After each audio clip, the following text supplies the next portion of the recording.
Namaste. Myself Triveni Kurana, Assistant Professor, Faculty Physiotherapy and Diagnostics, JVM, Rajasthan. Today we are going to discuss about PT in spinal disc herniation. Lumbar disc herniation is a common low back disorder. It is the one of the most common disease that produces low back pain or leg pain in adults. Herniated disc is a displacement of disc material, which is nucleus pulposus or annulus fibrosus, beyond the intervertebral disc space. This herniation process begins from failure in the innermost annulus rings and progresses radially outwards. The damage to the annulus of the disc appears to be associated with fully flexing the spine for a repeated or prolonged period of time. The nucleus loses its hydrostatic pressure and the annulus bulges outward during the disc compression. Other names used to describe this type of pathology are prolapsed disc, slip disc, spinal disc herniation, herniated nucleus pulposus, and discus protrusion. It is a medical condition affecting the spine in which tear in the outer fibrous ring of four discs allow soft central portion to bulge out beyond the damaged outer ring. This condition occurs when soft center of spinal disc pushes disc through a crack in the tougher exterior casing. It occurs rarely in children and are most common in young and middle-aged adults. Herniation may develop suddenly and gradually over weeks or months. The management of disc herniation requires an interprofessional team. The initial treatment should be conservative unless the patient has severe neurological compromise. Surgery is usually the last resort as it doesn't always result in predictable results. Patients often left with residual pain and neurological deficit, which are often worse after surgery. Physical therapy is the key for the most patients. Outcomes depend on many factors, but those who participate in regular exercises and maintain a healthy body weight have better outcomes than people who are sedentary. Now let's look at intervertebral disc. Two adjacent vertebral bodies are linked by an intervertebral disc. Together with the corresponding facet joints, they form the functional units of Jungans. The disc consists of an annulus fibrous and nucleus pulposus and two cartilaginous end plates. The distinction between the annulus and nucleus can only be made in youth because the consistency of the disc becomes more uniform in the elderly. For this reason, nuclear disc protrusions are rare after the age of 70. From a clinical point of view, it is important to consider the disc as one integrated unit, the normal function of which depends largely on the integrity of all elements.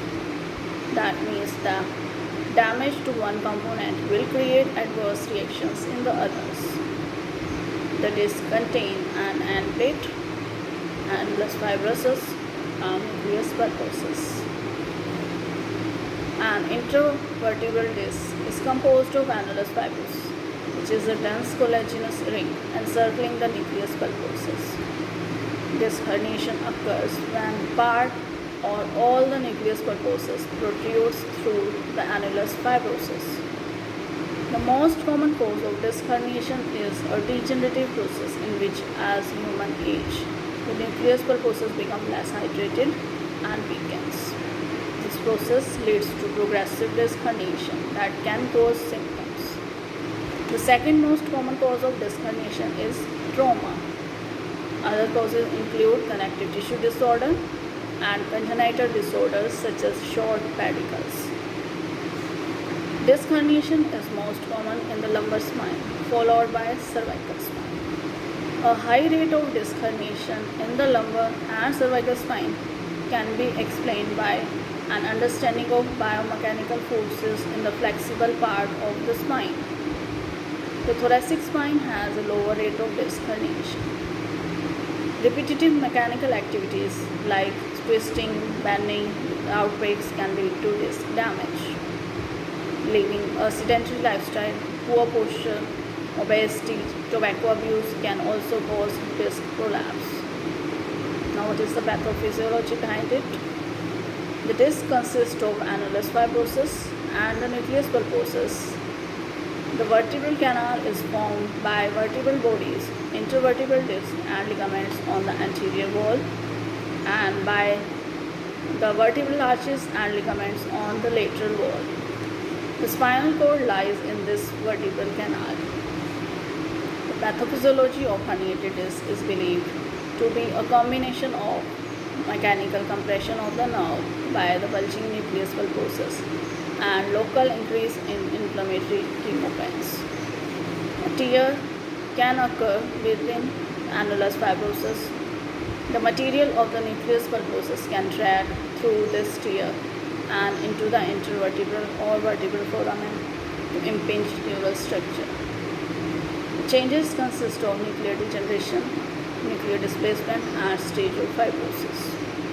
Now the types of herniation. Posterolateral disc herniation.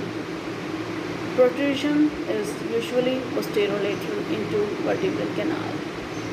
Protruded disc usually compresses next lower nerve as the nerve crosses the level of disc in its path to its foramen. Example, protrusion of L5 usually affects S1. Second type is central posterior herniation. It is less frequent. A protruded disc above second vertebra may compress the spinal cord itself or may lead to chorda equina syndrome. Next type is lateral disc herniation. Nerve root compression happens above the level of herniation. L4 nerve is most often involved in lateral disc herniation cases. Now, stages of herniation. There are 4 stages of herniated disc.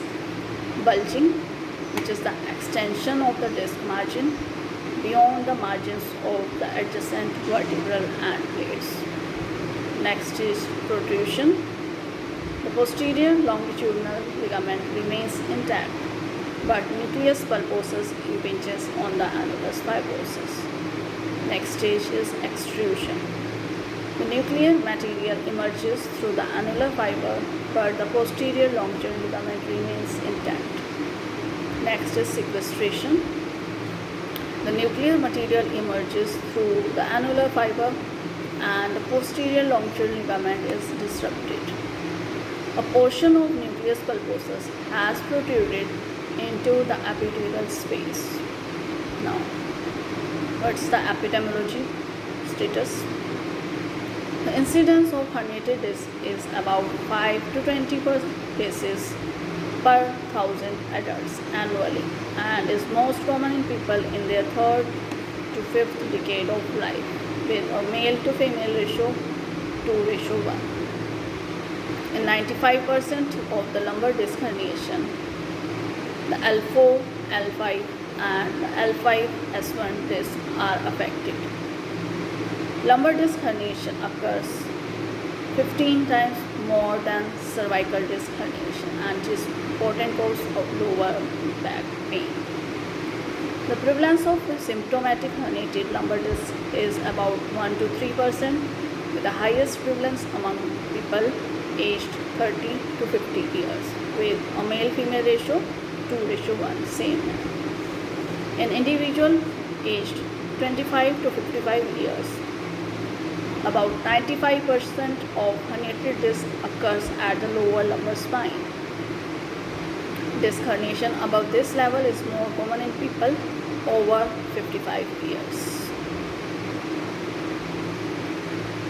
Recurrent lumbar disc herniation is a common complication following primary discectomy.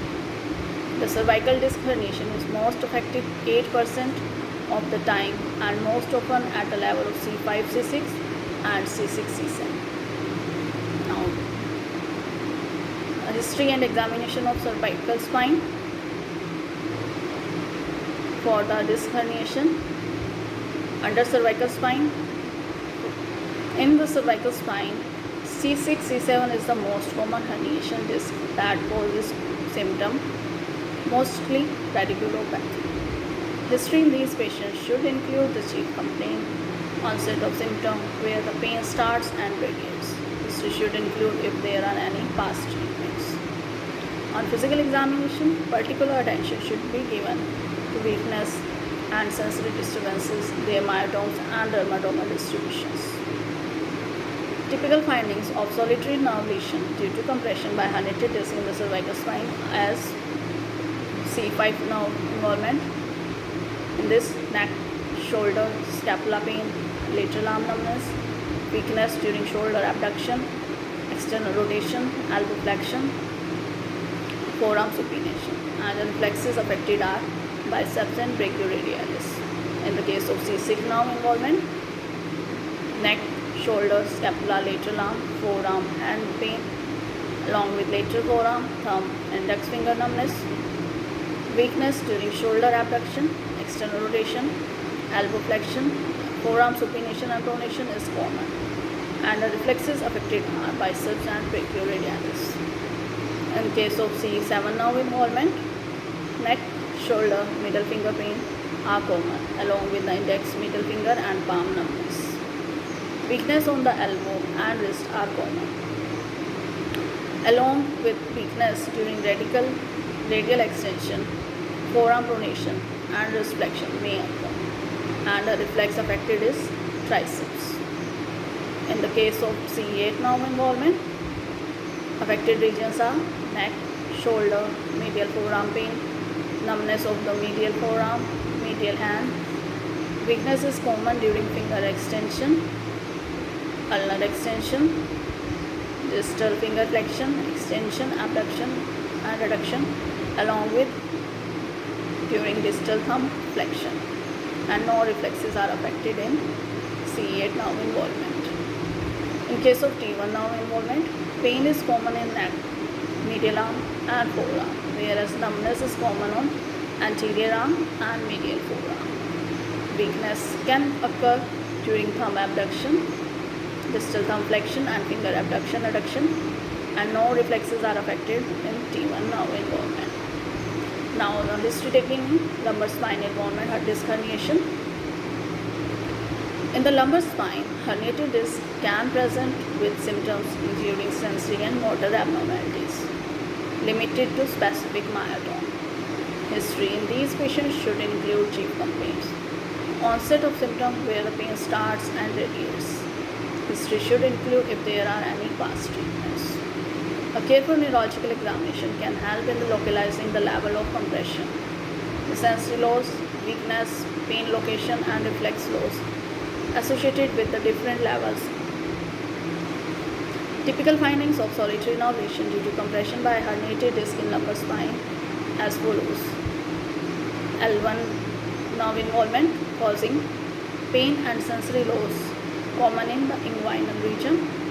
Hip flexion weakness is rare and no stretch reflex is affected in L1 nerve involvement. In case of L2, L3, L4 nerve involvement, back pain radiating into the anterior thigh, medial lower leg, sensory loss to the anterior thigh and sometimes medial lower leg. Hip flexion and adduction weakness, knee extension weakness and decreases patellar reflex in case of L2, L3 and L4 nerve involvement. In case of L5 nerve involvement, back radiating into the buttock, lateral thigh, lateral calf and dorsum foot, great toe, and sensory loss on the lateral calf, dorsum of foot, web space between first, second toe, and weakness on hip abduction, knee flexion, foot dorsiflexion, toe extension and flexion, foot inversion and eversion. And there is a decreased semitendinosus and semimembranous reflex too. In case of S1 nerve involvement, pain in back radiating into buttock, lateral or posterior thigh, posterior calf, lateral or plantar foot, sensory loss on posterior calf, lateral or plantar aspect of foot, weakness on hip extension, knee flexion, plantar flexion of the foot, Achilles tendon, medial buttock, perineal and perianal region. Weakness may be minimal with urinary or fecal incontinence as well as sexual dysfunction. In case of S2, S4 nerve involvement, pain in sacral or buttock, which is radiating into the posterior aspect of the leg or the perineum. Sensory deficit on the medial buttock, perineal and perianal region. Absent bulbar awareness and anal wing reflex. Now what is the sign and symptoms in the herniation? Severe low back pain, radiating pain, walking can be painful and difficult, muscle spasm, tingling sensation, weakness or atrophy, loss of bladder or bowel control. Some people may be asymptomatic, slow and deliberate tiptoe walking, spine trunk deviation, antalgic or Trendelenburg gait may present, and paraspinal muscle spasm. Now, how confirming these herniations? By special test. In case of cervical spine, the special test includes Sperling test, restriction test, upper limb tension test, shoulder abduction test, Tinel sign. In case of lumbar herniation, tests are straight leg test, contralateral straight leg test, lesive test, bowstring test, prone knee bending, muscle weakness paralysis, reflexes, hyperextension test, manual testing and sensory testing. Now what is the differential diagnosis for herniation? There are different pathologies that can imitate a herniated disc from clinical and imaging point of view that should be considered.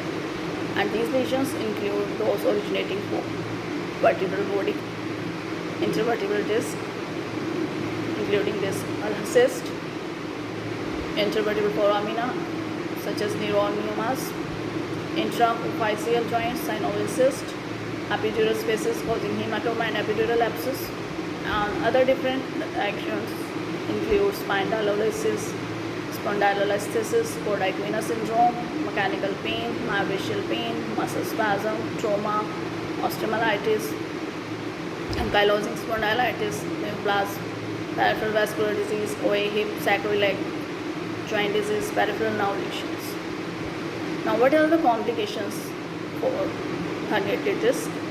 These are Corda-Equina syndrome, chronic pain, permanent nerve damage, and paralysis. What are the outcome measures? If the disc herniation is symptomatic, different outcome measures can be used. Westry Disability Index, Roland Morris Disability Index, VAS score, McGill Pain Questionnaire, and short form 36. Medical management for acute cervical and lumbar radiculopathies due to herniated discs are primarily managed with non-surgical treatments. And what is about regarding surgical treatment? As always, surgical treatment is the last resort. And surgical treatments for herniated disc include laminectomies with discectomies, microincisions, depending on the cervical and lumbar area. Patient with a herniated disc in the cervical spine can be managed via anterior approach that requires anterior cervical decompression and fusion. This patient can also be managed with artificial disc replacements. Other alternating surgical approach to the lumbar spine include lateral and anterior approach that requires complete discectomy and fusion, intradiscal electrotherapy, nucleoplasty, chemonucleosis, and disc arthroplasty. Now, physical therapy management play a major role in herniated disc recovery, involving ambulation and resumption of exercise, pain control, education, maintaining healthy weight.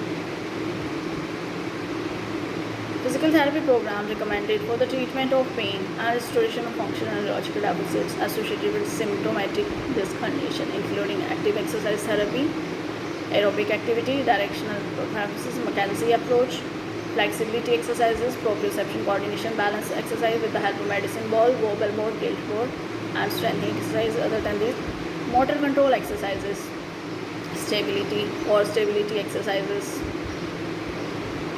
and general rules for exercises. These are do's and don'ts. Do exercise slowly. Do exercise for 10 minutes twice. Care should be taken while doing exercise which can be painful, and exercise daily without fail. Thank you.